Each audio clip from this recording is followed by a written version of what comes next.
Hello and welcome to this custom action figure tutorial showcase, kind of rundown on what this is. As you can see, it's the Scarlet Spider from across the Spiderverse.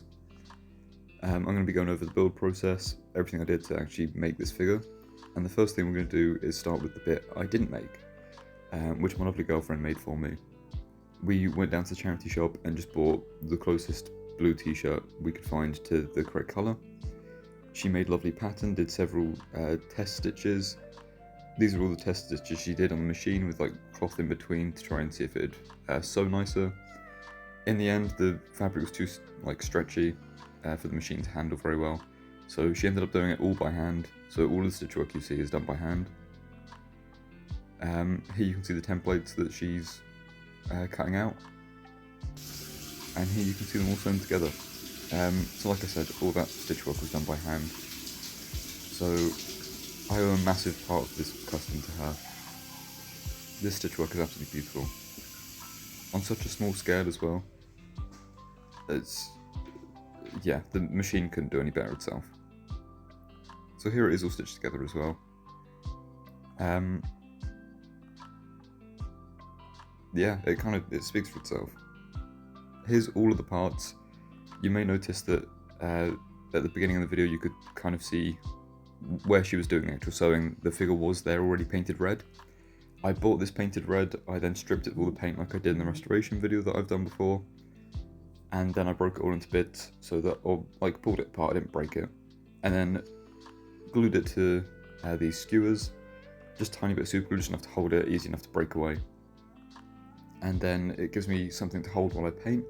I can stab these into the grass outside while the paint dries, and you can see me doing just that. So here's the primer, or the primed versions. The primer I use is just Halford's standard white primer.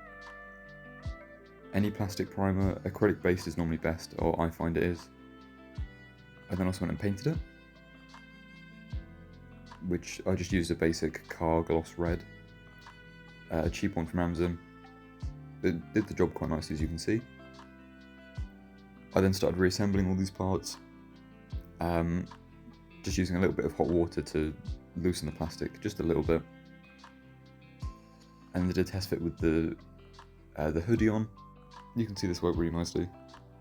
It fits quite well as well. Also want to point out the arms and the legs, I believe, are from Webman, and the torso is from the Ben Reilly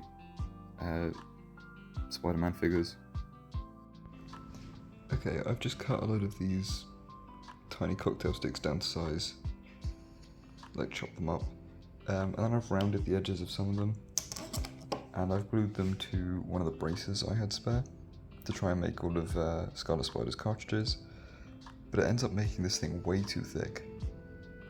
Like, it looks so out of proportion, so what I might do is remove them all down, strip this, maybe add some divots in where the lines are so it looks a little bit more rounded, and just use these, and obviously repaint them, make them look a bit nicer. But I think I'm going to have to undo all of them from here because it just looks way too thick, like in comparison to that. Like, I'll show you on one of the spare figures I've got. So here are my options. You can see like the sheer size that it adds onto this wrist. Like, if I just show the difference, you can see this looks a lot sleeker. I'm a little bit torn.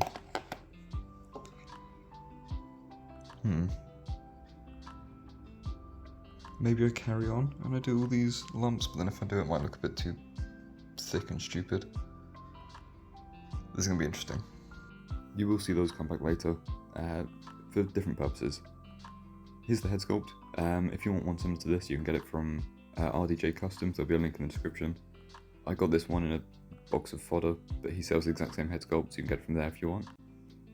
I'm obviously not showing the entire painting process on camera because it gets very tedious, and as you'll see later, it's very difficult to paint something up close with a camera in between you and the object you're painting.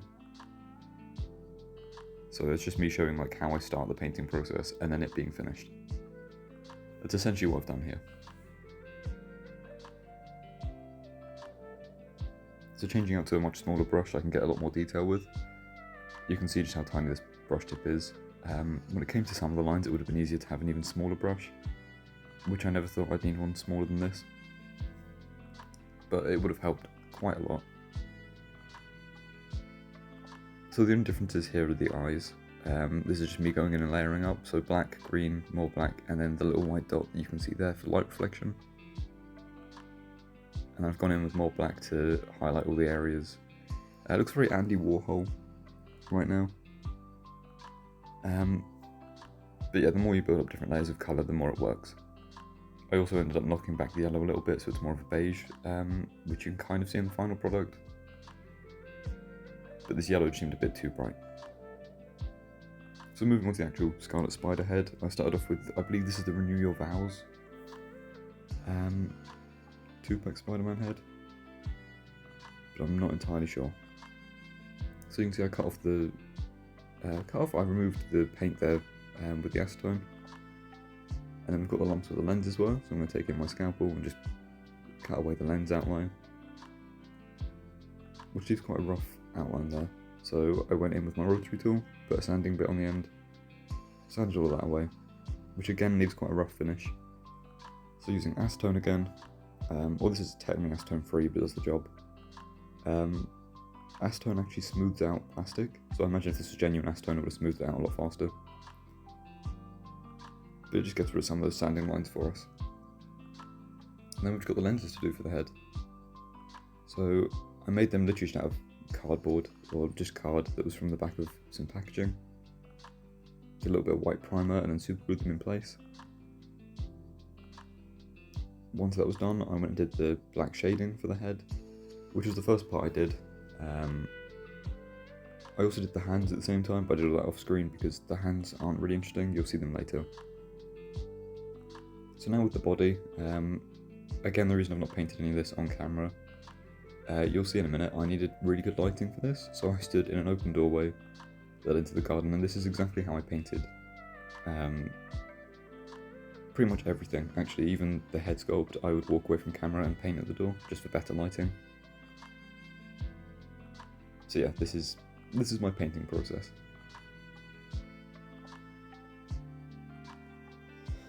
And this is it, done. There is also light red on there, there's not just the black, but it doesn't show up very well on camera. If you pause it, you can probably see it next to some of the lighting, because the actual reflections are in line with where the lighter red is, which means I've done a good job of putting them there. It just means it's quite difficult to see on camera. Here's the hoodie. Obviously I've tatted the edges, making sure to avoid any of the seams. Any of the seams that were too long I didn't cut through, I just folded up and blue tacked out the way. Here are those web shooters. I did remove all of the toothpicks, and smoothed it out and then repainted it. There's a tiny bit of black on there, so I didn't bother showing the paint process for that, because it's quite a simple one. And I completely forgot at this point that there was more to add to him. So I bring in the head here, thinking I can show that it's finished. And then remembering there's a belt and the weird ankle satchels that he's got going on. So for those parts, I've just used more of this green stuff. That's what it's referred to normally, or Kneadertite, which is a 2-part epoxy kind of sculpting thing. And you can see that's very basic. I didn't see any point in showing you because it's just long strings that are run around for the ankles and for the waist with like squares attached. And those are the toothpicks that I cut for for his web shooters originally. I've just got to include them all the way across the belt instead. So they still do get a use, and it saves me cutting more of them, I suppose. But with all that done, he's finished. This is the finished product. I'm overall fairly happy with this. Actually, I'm really happy with this. This has turned out quite nicely. There was a point about halfway through where I was quite unsure. With the paint work I was doing, I wasn't sure if I liked the look of it. But I am very happy with this final outcome. As far as I'm aware, this is the first Marvel Legends version, like custom, of this specific character design. With cloth goods, at least, like the fabric hoodie. I don't think I've seen anyone else do this just yet. I've seen a lot of Mafex customs, which look absolutely phenomenal, which is what made me want to do this to a Marvel Legends body. So who knows, maybe this is a first for the channel and I'm actually ahead of the customizing game for once. But here you can see more angles of the head sculpt now it's finished, the way it sits on the body. I will be 3D printing the custom joint that you've seen in my previous videos for this head. I just don't have access to my 3D printer at the moment because I'm moving house. Now he's got a little bit of like a semi-gloss going on. He is meant to have a matte finish. The matte paint I bought for some reason is somewhat semi-gloss, but I can easily recoat it at some point if I want to. Now you can see quite clearly here we get in a very nice 3-point Spider-Man pose. I imagine he can do the 4-point pose because the original like retro body and Renew Your Vows can just about manage it.